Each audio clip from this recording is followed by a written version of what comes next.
ਹਾਂਜੀ। ਅਸਲ 'ਚ ਨਾ ਫਸੇ ਆਪੇ ਹੀ ਆ।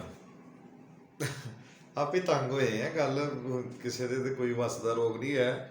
ਕੰਮ ਹੀ ਉਲਟ ਕਰ ਲਿਆ ਵਾ। ਕੰਮ ਇਹ ਉਲਟ ਕੀਤਾ ਕਿ ਹੁਣ ਦੇਖੇ ਨਾ ਕਿ ਸਵੇਰ ਤੋਂ ਲੈ ਕੇ ਸ਼ਾਮ ਤੱਕ, ਬਲਕਿ ਰਾਤ ਵੀ ਸੋਚਿਆ ਇਹੀ ਹੈ ਕਿ ਕਿੱਦਾਂ ਇਕੱਠਾ ਕਰ ਲਈਏ ਮਾਲ, ਤੇ ਫਸ ਗਏ। ਪੁੱਠੇ ਪਾਸੇ ਪੈ ਕੇ ਫਸ ਗਏ। ਅੱਛਾ, ਹੁਣ ਗੱਲਾਂ ਤੇ ਦੋ ਦੱਸੀਆਂ ਸਾਨੂੰ ਕਿ ਬੰਦਿਆ, ਜਿਹੜਾ ਤੇਰਾ ਰਿਜ਼ਕ ਆ ਨਾ, ਉਹ ਅੱਲਾ ਦੀ ਜ਼ਾਤ ਪਾਕ ਨੇ ਆਪਣੇ ਜੁਮੇ ਲੈ ਲਿਆ। ਉਹ ਤੇ ਤੈਨੂੰ ਮਿਲਣਾ ਹੀ ਮਿਲਣਾ, ਔਰ ਮਿਲਣਾ ਉਹ ਹੀ ਹੈ ਜਿਹੜਾ ਨਸੀਬ 'ਚ ਆ। ਇਹ ਵੀ ਸਾਡਾ ਭੁਲੇਖਾ ਵਾ ਕਿ ਅਸੀਂ ਭੱਜੇ ਨੱਸੇ ਫਿਰਦੇ ਆ ਜੀ। ਸ਼ਾਇਦ ਕਿਸੇ ਦਾ ਹੱਕ ਕੋਈ ਨਾ ਲੈ ਸਕਦਾ ਤੇ ਨਾ ਨਸੀਬ ਤੋਂ ਜ਼ਿਆਦਾ ਮਿਲ ਹੀ ਸਕਦਾ। ਅੱਛਾ, ਹੁਣ ਦੱਸਿਆ ਕੀ ਗਿਆ ਸੀ ਕਿ ਇਨਸਾਨ ਨੂੰ ਇਹ ਦੱਸਿਆ ਗਿਆ ਵਾ ਕਿ ਤੈਨੂੰ ਅੱਲਾ ਦੀ ਜ਼ਾਤ ਪਾਕ ਨੇ ਜਦੋਂ ਪੈਦਾ ਕੀਤਾ ਨਾ, ਕਿ ਅੱਲਾ ਨੇ ਫਰਮਾਇਆ ਕਿ ਆਖਰਤ ਦੀ ਤਿਆਰੀ ਕਰੋ, ਮਿਹਨਤ ਕਰੋ ਆਖਰਤ ਵਾਸਤੇ, ਕਿਉਂਕਿ ਉੱਥੇ ਜੰਨਤ ਵੀ ਆ ਤੇ ਦੋਜ਼ਖ ਵੀ ਆ। ਹੁਣ ਜਿਹੜਾ ਬੰਦਾ ਅੱਛੇ ਅਮਾਲ ਕਰਦਾ, ਆਖਰਤ ਦੀ ਵਾਸਤੇ ਤਿਆਰੀ ਕਰਦਾ, ਆਖਰਤ ਵਾਸਤੇ ਮਿਹਨਤ ਕਰਦਾ, ਉਹਦੇ ਵਾਸਤੇ ਤੇ ਜਦੋਂ ਮਿਹਨਤ ਕੀਤੀ ਅੱਲਾ ਨੇ ਉਹਨੂੰ ਜੰਨਤ ਦੇਣੀ ਹੈ। ਤੇ ਜਿਹਨੇ ਕੀਤੀ ਨਾ, ਉਹ ਹੁਣ ਇਹ ਤਾਂ ਨਹੀਂ ਹੋ ਸਕਦਾ ਇੱਕ ਬੰਦਾ ਦੌੜਾ ਜਾ ਰਿਹਾ ਵਾ, ਇੱਕ ਬੰਦਾ ਜਿਹੜਾ ਵਾ ਉਹ ਖਲੋਤਾ ਹੀ ਰਵੇ, ਤੇ ਜਿਹੜਾ ਖਲੋਤਾ ਵਾ ਉਹ ਕਹਿੰਦਾ ਕਿ ਮੈਂ ਜਿੱਤ ਜਾ ਸਕਦਾ। ਇੱਦਾਂ ਨਹੀਂ ਹੋ ਸਕਦੀ। ਦੌੜ ਲਾਏਗਾ, ਮਿਹਨਤ ਕਰੇਗਾ, ਤੇ ਫੇਰ ਹੀ ਬੰਦੇ ਨੇ ਅੱਗੇ ਪਾਰ ਲੱਗਣਾ। ਅਸੀਂ ਤੰਗ ਕਿਉਂ? ਮੈਂ ਹੁਣ ਤੁਹਾਨੂੰ ਇਹ ਗੱਲ ਦੱਸਦਾ ਵਾਂ। ਤੰਗ ਇਸ ਵਾਸਤੇ ਆ ਕਿ ਮਿਹਨਤ ਦੱਸੀ ਗਈ ਸੀ ਕਿ ਮਿਹਨਤ ਕਰੋ ਆਖਰਤ ਵਾਸਤੇ।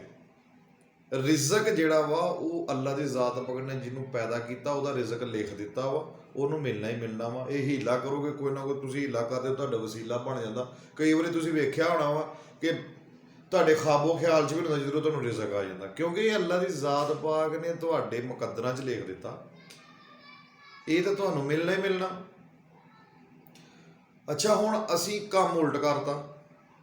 ਅਸੀਂ ਭੱਜਣ ਨੱਸਣ ਲੱਗ ਪਏ, ਮਿਹਨਤ ਕਰਨ ਲੱਗ ਪਏ ਪੈਸੇ ਵਾਸਤੇ, ਮਾਲ ਇਕੱਠਾ ਕਰਨ ਵਾਸਤੇ। ਤੇ ਜੇ ਕਿਸੇ ਬੰਦੇ ਨੂੰ ਪੁੱਛਣਾ ਯਾਰ ਕੋਈ ਨਮਾਜ਼ ਪੜ੍ਹੀ, ਕੋਈ ਕੰਮ ਚੰਗੇ ਵੀ ਕੀਤੇ, ਮੇਰੇ ਵਰਗੇ ਨੂੰ ਕੋਈ ਪੁੱਛ ਲਵੇ ਯਾਰ ਅੱਲਾ ਦੀ ਜ਼ਾਤ ਪਾਕ ਜੇ ਮੁਕੱਦਰਾਂ 'ਚ ਹੋਇਆ ਤਾਂ ਫਿਰ ਬਖਸ਼ੇ ਜਾਵਾਂਗੇ, ਵੇਖੀ ਜਾਊ, ਕੀ ਕਰੀਏ, ਟਾਈਮ ਹੀ ਨਹੀਂ ਲੱਗਦਾ। ਫਸ ਗਏ ਦੋਨੇ ਪਾਸੇ। ਤੇ ਜੇ ਅਸੀਂ ਮਿਹਨਤ ਆਖਰਤ ਵਾਸਤੇ ਕਰੀਏ, ਆਪਣਾ ਹੀਲਾ ਕਰੀਏ, ਅਬ ਜੇ ਹੁਣ ਰਿਜ਼ਕ ਭੱਜਣ ਨੱਸਣ 'ਚ ਹੁੰਦਾ ਤਾਂ ਕਈ ਬੰਦੇ ਤੁਸੀਂ ਵੇਖੇ ਹੋਣੇ ਅਨਪੜ੍ਹ ਵਾ, ਜਿਹੜੇ ਬੰਦੇ ਉਹ ਅੱਲਾ ਨੇ ਉਹਨਾਂ ਨੂੰ ਬਹੁਤ ਦਿੱਤਾ ਵਾ। ਕਈ ਬੰਦੇ ਵੱਡੀਆਂ ਵੱਡੀਆਂ ਡਿਗਰੀਆਂ ਲਈ ਫਿਰਦੇ ਆ, ਲੇਕਿਨ ਉਹ ਮਕਸਦ ਉਹਨਾਂ ਨੂੰ ਨੌਕਰੀ ਨਹੀਂ ਲੱਭਦੀ। ਇਹੀ ਗੱਲ ਇਹ ਆ ਕਿ ਇਹ ਅਗਰ ਹੁਸ਼ਿਆਰੀ ਦੇ ਵਿੱਚ, ਭੱਜਣ ਨੱਸਣ 'ਚ ਜਾਂ ਦਾਅ ਦੱਪੇ ਦੇ ਵਿੱਚ ਜ਼ਿਆਦਾ ਹੁੰਦਾ, ਤੇ ਜਿਹੜੇ ਵਿਚਾਰੇ ਸਿੱਧੇ ਸਾਧੇ ਲੋਕ ਆ ਉਹ ਤੇ ਫਿਰ ਭੁੱਖੇ ਮਰ ਜਾਂਦੇ, ਉਹਨਾਂ ਨੂੰ ਤਾਂ ਰਿਜ਼ਕ ਲੱਭਦਾ ਹੀ ਨਹੀਂ। ਅਸਲ ਦੇ ਵਿੱਚ ਅਸੀਂ ਕੰਮ ਨੂੰ ਉਲਟ ਹੋ ਗਿਆ ਵਾ। ਅਸੀਂ ਮਿਹਨਤ ਕਰਨੀ ਸੀ ਆਖਰਤ ਵਾਸਤੇ, ਤੇ ਮੁਕੱਦਰਾਂ 'ਤੇ ਛੱਡਣਾ ਸੀ ਰਿਜ਼ਕ। ਇਹਦੇ ਲਈ ਹੀਲਾ ਕਰੋ ਯਾਰ, ਜਿਹੜਾ ਨਸੀਬਾਂ 'ਚੋਂ ਮਿਲ ਜਾਣਾ। ਅਸੀਂ ਕੀ ਕਹਿੰਦੇ ਆ? ਭੱਜੋ ਨੱਸੋ, ਰਾਤ ਵੀ ਕੰਮ ਕਰ ਲਓ, ਦਿਨ ਇਹਨੂੰ ਵੀ ਠੱਗੀ ਲਾ ਲਾ, ਉਹਨੂੰ ਵੀ ਲਾ ਲਾ, ਮਿਲਦਾ ਫੇਰ ਉਹੀ ਜਿਹੜਾ ਨਸੀਬਾਂ 'ਚ।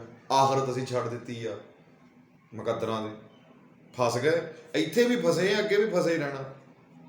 ਜੇ ਇਸ ਕੰਮ ਤੇ ਰਹੇ, ਅੱਗੇ ਵੀ ਫਸੇ ਹੀ ਰਹਿਣਾ।